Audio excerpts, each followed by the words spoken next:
I would now like to introduce Eddie Hagel from BHP Nickel West. Eddie's held a number of senior roles in the commercial and technical operations areas at BHP over the last 30 years across 4 commodities: iron ore, metallurgical coal, energy coal and nickel. Eddie was appointed to the role of President of BHP Nickel West assets in 2015. Under Eddie's leadership, Nickel West has been transformed as a future-focused commodity and is now a core part of the BHP portfolio, selling West Australian nickel directly to electric car makers around the world. Welcome, Eddie. Thank you, Michael. Good afternoon, ladies and gentlemen. My name's Eddie Hagel, and it is a great pleasure to be with you here again. I first presented at Diggers in 2017, and I announced then that after 50 years of operation that we had realised that if we were to have any chance of surviving as a business, we needed to pivot from the stainless steel market to a market that valued our products. We discovered that unlike stainless steel, Nickel West was remarkably well positioned to support the emerging battery sector. At the time, the not yet so famous Tesla CEO, Elon Musk, quipped that lithium-ion batteries should really be called nickel graphite batteries. And we set out to understand this comment and found that we were at the beginning of a new megatrend that would revolutionise the transport industry and bring unprecedented demand for the commodities that this change required. Not only that, we discovered that nickel is the most important metal to produce high-intensity batteries for electric cars, and that we are one of the leading nickel powder producers, a product that remains one of the lowest cost pathways to producing nickel sulfate. We also produce nickel with one of the lowest carbon footprints in the world, and we could see a pathway to lower these still further. Nickel West was starting a new path to become a world-leading battery materials supplier. This is a picture of Shania Kelly behind me, a member of the Jual native title group in the Northern Goldfields and an emerging young leader in our mining team at Mount Keith. Just as Nickel West's future is clear, so too is it for Shania and the other 43 members of the Jual community that work for Nickel West. The Jual are a relatively small group of around 400 people, around 300 of which are adults. And we're working hard to build real and positive relationships with this community through our Work Ready program. Creating a diverse and inclusive workplace, as well as opportunities for Indigenous people to succeed in the mining industry, is important ambition and one I'm very proud to say that we are delivering on. Today I will share with you our plans to continue our growth in our business and our sustainability credentials, which go hand in hand for future success. Nickel West's future is very positive and the opportunity to grow is real, as demand for future-facing commodities like nickel is likely to get only stronger. We have positioned ourselves for the future, becoming a globally significant supplier to the battery sector and laying the foundations to create a sustainable business of scale. This is our just usual disclaimer slide. Our vision at Nickel West is to energise our future through innovation and excellence. As we operationalise our vision, we have invested in analytical capacity to understand how the electrification of transport will continue to evolve and grow. We believe that 2020 was an inflection point with a record 3.2 million vehicles sold globally. This represents 4.3% of all light-duty vehicles, a 44% increase despite the global pandemic. Quite a remarkable result. The commitment and intention of governments and car manufacturers for the future is evident. Many governments are committing to decarbonise their economies more rapidly and making it very clear that there will be an end date for combustion engines.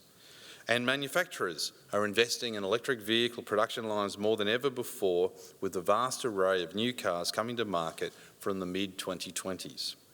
In light of this, we believe that light-duty vehicle sales will reach 14% by 2025 and 25% by 2030, with Europe reaching 40%. You first saw this slide at Diggers 2019, where I first touched on our emerging view of the demand of nickel in batteries. Compared to 2 years ago, we have upgraded our views significantly. We believe that Over 2020 to 2030, overall nickel demand will grow at 5% CAGR, and that nickel and battery demand will grow at a rate of 21% CAGR. That is 5x growth to 700,000 tonnes per annum by 2030.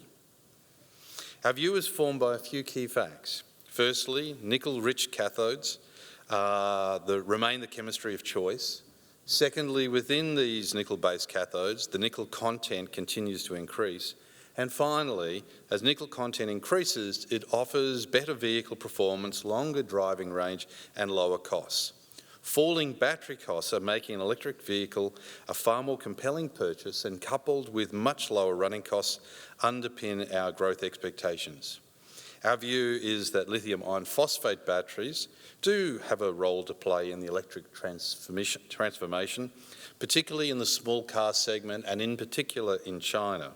But these vehicles will have relatively limited performance and range compared to nickel-based cathodes. At the end of my presentation in 2017, I was asked at question time how long it would take us to sell out to this new battery sector.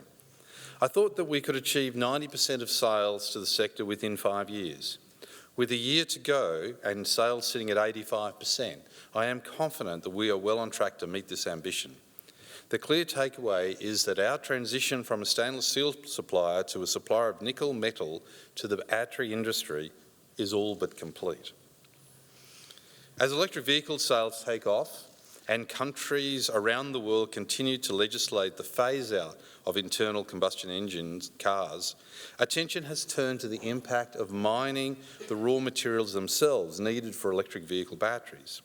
The battery supply chain is complex and will require all parts of it to work together to improve sustainability. To help bring about change, we are collaborating with key end users across the battery supply chain that not only value our product, but also share our commitment to sustainability and supply chain transparency. One such notable end user is Tesla. Some of you may have seen a couple of weeks ago that we signed a nickel supply agreement with Tesla. On top of the supply agreement, we will collaborate on ways to make the battery supply chain more sustainable with a focus on end-to-end raw material traceability using blockchain, technical exchanges for battery raw material production, and promoting the importance of sustainability in the resources sector, including identifying partners who are most aligned with our principles. BHP will also collaborate with Tesla on energy storage solutions to lower carbon emissions through increased use of renewable energy paired with battery storage. Nickel West is one of the most sustainable nickel producers in the world and well placed to support our partners in the battery value chain to achieve our goals. Nickel West has a global advantage in the sustainable production of nickel. Our integrated value chain and the sulfide nature of our nickel deposits makes us one of the world's lowest carbon emitters. Our sulphur emissions are very low and declining, and our water withdrawals are one of the best practices globally. And all of our products come from Western Australia, where we have an excellent reputation for increasing value for the local communities in which we operate and for our workforce. Nickel West Scope 2 emissions are around 55% of Nickel West's total emissions, and this is where we've been focusing our efforts on renewables. I shared last year in this forum that Nickel West produces some of the lowest carbon intensity nickel in the world, and since then we've made huge progress towards net zero. I'm delighted to announce a number of important deals we have done in the last few weeks to further improve our sustainability credentials. Last week, we announced a Nickel West deal with TransAlta to build a 27.4 megawatt solar farm at Mount Keith and an accompanying 10.7 megawatt solar farm plus 10.1 megawatt battery at Leinster, which will displace power currently supplied by diesel and gas turbine generation. This will help BHP reduce emissions from electricity use at Mount Keith and Leinster by 12% based on our FY 2020 levels. This is the first large-scale on-site solar farm and battery that BHP has commissioned at any of its global operations. Construction will commence in Q2 FY22 and is expected to take 12 to 14 months, and at its peak will employ over 100 people on site. Secondly, I'm pleased to announce today that we've extended our power purchase agreement with the Meriden Solar Farm in the Wheatbelt. It's a 100 megawatt solar farm and West Australia's largest.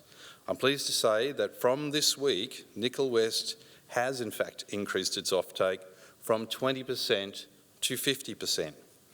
This provides us an additional 30 megawatts of solar capacity, and that is going to be used by the Kalgoorlie Nickel Smelter here in Kalgoorlie through its connection to the Swiss, reducing the smelter's Scope 2 emissions by 30%. In addition to securing solar power, Nickel West is actively looking at wind opportunities. We're looking at both the southwest of the state, which would address our remaining electricity emissions at Kwinana and Kalgoorlie, and we're also working with TransAlta to study a number of wind farm locations in the northern goldfields. Our early estimations are that 40 to 50 megawatts of wind farm would reduce the northern system Scope 2 emissions by a further 30%. Last, but certainly not least, we've embarked on the electric vehicle journey for our underground operations, with the world-first trial of a Toyota battery electric four-wheel drive at Cliffs Underground Nickel Mine, and we have also purchased an underground Normet charge wagon, due to be delivered to Leinster Underground later this year. To meet the forecast increase in demand, and it is substantial demand for sustainable nickel, we have been focused on increasing our resource base. And you can see here the substantial uplift in that mineral resource. Not only have we increased the resource base, we have built our confidence at the same time, reducing our risk profile for the future. Nickel West holds a tenement portfolio covering almost 120,000 hectares of some of the most endowed terrain for comatite-hosted nickel sulfides in the world. From 2017 to 2020, most of the drilling budget was focused on reserve conversion and reducing the uncertainty around our resources. However, last year we announced the acquisition of Honeymoon Well and Albion Downs, a fabulous set of tenements located just 40 kilometres north of Mount Keith, which this year has been converted to 1.4 million tonnes of contained nickel metal in our resource portfolio. This acquisition and the first-time reporting of associated resources in the 2020 reporting year has significantly increased Nickel West's reported resource base by 20% to 7.4 million tonnes of contained nickel. There are a number of deposits at Honeymoon Well that we are looking at for our next potential mining development. Wedgetail, a deposit containing massive sulfide mineralisation, will quite possibly be the first development, and we have begun engaging with the Timpak community in the local area. We hope to build a positive and supportive relationship with them like we already have with their neighbours at Dual. To help meet the increasing demand for high-quality Class 1 nickel, our operations at Mount Keith are set to grow. We currently have 2 SAG mills at the Mount Keith concentrator, both 9 megawatts each.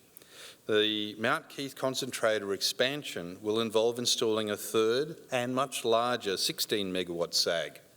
Together with the modernisation of the flotation circuit, we will increase the concentrator from initially 10.5 million tonnes per annum to 12 and then eventually 15 million tonnes per annum.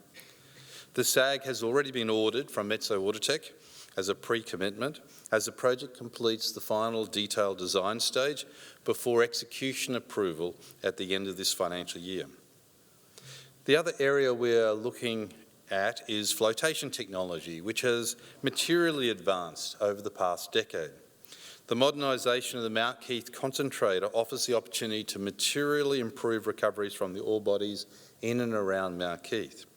In 2022, we will invest in the first ever commercial installation of new Concord cells, also from Metso Outotec.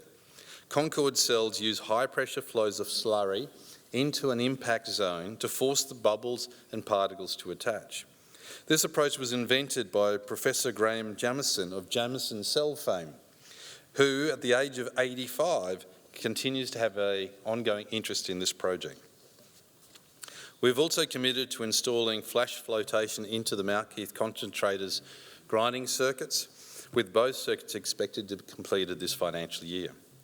This expansion of the Mount Keith concentrator is possible because our Yakabindi development is in full production and because we will, in parallel, recommence mining operations at the next stage of the Mount Keith pit, Stage I. This will involve a 50% increase in mining activity this financial year, with new Liebherr 9600s and 9400 excavators being added to the fleet. At Leinster, Venus Underground is also in full production. Our first baby block cave, Leinster B11, which incidentally, as I've shared in the past, is the first block cave to ever be developed by BHP, is located beneath the Perseverance underground mine and continues to proceed in line with expectations, with the undercut phase underway and ore being hoisted to the Leinster concentrator. The undercut and the completion of the draw points is expected to be completed by the end of calendar year 2022. Upgrades to the Leinster concentrator have realised record production rates, requiring increasing mining activities to fill that capacity. Several options are available to us, but one of the most attractive is to complete exploration at the Cliffs underground mine and extend its mine life again. To support this ambition, the development of a new roadway to connect the northern and southern mining areas at depth will be completed this calendar year. While this connection will improve ventilation and de-risk mining access, it also offers a substantial exploration platform to extend the mine at depth. Together, these investments will underwrite Nickel West growth in equity production at about an 8% CAGR up to the smelter rebuild. It is well known that the Kalgoorlie nickel smelter was developed for Kambalda-style concentrates, whereas the Mount Keith concentrate has much lower iron MgO. The furnace rebuild plan for July 2025 is a significant opportunity to unlock a future where the iron MgO ratio of our equity concentrates no longer constrains our business and enables a BHP scale future-focused asset. To support this, we've been completing concept studies on a wide variety of technology options, including top submerged lance, TSL, Don Flash technology, electric smelting, and evolved versions of the current furnace. Pilot testing is already underway. While the rebuild is a few years away still, we're investing in the smelter with the first of up to 3 modular oxygen plants currently under construction for start in FY22. This plant will support operations at lower iron MgO on the current furnace and allow for additional SO2 capture in the acid plant. The mist precipitator upgrade was also completed last financial year, which greatly increases capacity of this system to support growth and capture SO2 emissions also. It has taken longer than planned, but it has been worth the wait, with the Kwinana nickel sulfate plant entering stage 4 commissioning last week. Nickel powder is now being diverted to the nickel sulfate plant and stored in overhead bins in preparation of starting operations. This will be completed in the coming weeks, with first crystals expected in the September quarter. The construction delays provide us with an opportunity, though, to explore ideas to further increase the dissolution rates and increase production out of our stage 1 plant. We've developed a process in the main part of the refinery to produce even finer powder, which we call D30 powder, which means it dissolves faster, and we have tested the impact of adding with it small quantities of hydrogen peroxide to the leach reactors. Together, these initiatives have demonstrated significant improvements in the production rate of the new nickel sulfate plant and provides us the confidence that the new facility has the potential to exceed 100,000 tonnes per annum, remaining one of the largest in the world and an Australian first. The timing of our nickel sulfate plant coming online could not be better. Last year, demand for sulfate was poor and premiums low as the destocking process ensued. Today, with high growth rates ahead of us, nickel sulfate premiums are at some of the highest levels in years, and demand from our customers is strong. Nickel West is a great asset, one I'm incredibly proud of, and in the last 5 years we have very successfully repositioned ourselves for the future. It has been quite the journey to this point. We committed Nickel West to the battery sector in 2017. That decision saw us at the forefront of this new megatrend, and the huge ongoing demand for nickel in batteries is paying dividends. We are creating future growth optionality through debottlenecking, process innovation and exploration. We are also focused on becoming more sustainable, a key to our success. Our continuous growth in partnerships with companies across the battery value chain demonstrates we made the right call, and we are today a leading global supplier of nickel to the battery sector. We have laid all the foundations to create a BHP scale, future-facing business, and at the same time we are playing our part in the BHP vision to bring people and resources together to build a better world. After 6.5 years as the asset president for Nickel West, it is a great time to pass the baton on to the next asset leader, Jessica Farrell, who is an exceptional appointment to this role. Jess is here today, and I'll be delighted to introduce you to her after the session, if you have not already met her. Before I finish though, let me share a video from our team on the ground in Nickel West.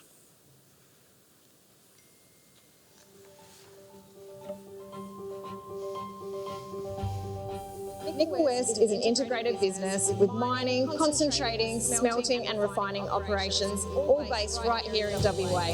One of the biggest challenges the world has is to address climate change, but we're ready for that challenge. We're ready to decarbonise and supply the critical minerals the world needs. Nickel is a future-facing commodity that is essential to produce the batteries that drive electric vehicles. We are exploring in the Agnew-Wiluna Belt, one of the most prospective areas for nickel in the world. The acquisition of Honeymoon Well increased our resource base by nearly 20%. We're here at the Mount Keith satellite operations in the 6 Mile Well pit. We're now up to full production. We recently started our second mining pit, Goliath, and shortly we'll start back at Mount Keith as we ramp up to 100 million tonnes per annum as part of the Mount Keith expansion. We are growing Mount Keith to process the new ore coming from the mines. We are expanding the Mount Keith concentrator from 10.5 million tonnes per annum. Eventually we will get up to 15 million tonnes per annum by upgrading the flotation circuit and installing new technologies. We are introducing electric vehicles underground. This is the first Toyota Land Cruiser EV in Australia, and we're using it in the Cliffs underground mine. And we also have an electric Normet charge-up vehicle at Leinster. The mines here at Leinster are deep. This one's 1.2 kilometres. Venus Underground is now in full production. The massive sulfide you can see behind me, that grades upwards of 6% nickel.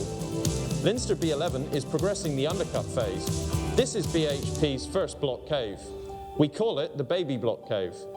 We're currently really proud of the diversity gains that we've made. We're bringing lots of females on through our traineeship program, as well as members of the Joel community in the Northern Goldfields, and we're really proud of the journey that we've been on. Our nickel smelter is one of the biggest in the Southern Hemisphere. We are reducing the emissions from the Kalgoorlie nickel smelter, aiming to be nearly 100% SO2 free in the next 5 years. We will build a cleaner and more sustainable smelter that can process new nickel ore bodies from our mines in the Northern Goldfields. This is the largest nickel refinery in Australia. Our nickel powder is 99.8% pure nickel. Each of these bags behind me contain 2,000 kilograms of nickel powder, which we export through the port of Fremantle. Sustainable nickel production is essential to meet future demand. Our nickel sulfate plant will be the first of its kind in Australia. This plant will have the capacity to produce 100,000 tonnes of nickel sulfate per year at over 99.99% purity. I love working in Nickel West because I know our products go to help reducing the effects of climate change around the world. Our purpose is to bring people and resources together to build a better world, and I feel like I do that every day at BHP.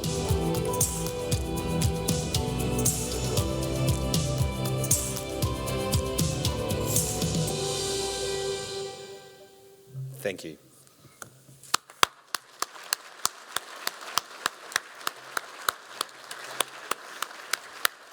Well, congratulations, Eddie, on the speech and your journey with Nickel West, the strategic positioning in the battery sector.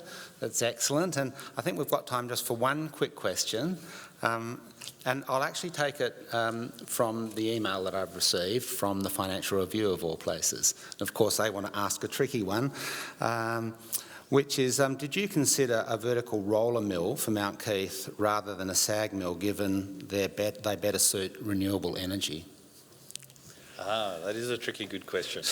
I have, it so happens, spent just a tiny fraction of time looking at a vertical roller mill, and I don't believe there are currently any that are used for hard rock mining, albeit that our friends at Oz Minerals are proposing to use one in a deposit somewhat close to the South Australian border.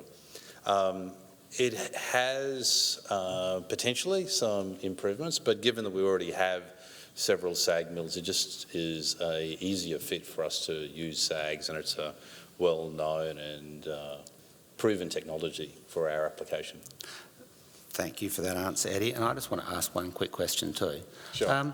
The deal you've done with Tesla, does that position you any better than anyone else particularly? Is that an important thing for you to do in the nickel industry? Obviously, yes. On that note, we'll thank Eddie very much for his presentation. Thank you.